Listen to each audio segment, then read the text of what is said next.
की स्वामी मला यायचंय, पण हे कामाचं ओझं पाय निघू देत नाहीये. तुला वाटतंय की तू कामात अडकलास म्हणून मी तुझ्यावर रागवलोय. अरे वेड्या, तुझं हे कष्ट, तुझी ही धावपळ, हीच तर माझी खरी पूजा आहे. रिकामा बसून फक्त माझं नाव घेणाऱ्यापेक्षा संसाराचा गाडा ओढताना दमछाक होऊनही मनातल्या मनात मला हाक मारणारा भक्त मला जास्त प्रिय. तुला मठात यायला वेळ मिळाला नाही तरी चालेल, पण तुझ्या कामात कधी हलगर्जीपणा करू नकोस. आज तू माझ्याकडे नाही येऊ शकला ना, काही हरकत नाही.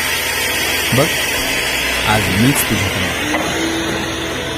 तू जिथे आहेस तिथेच डोळे झाक आणि मला आठव.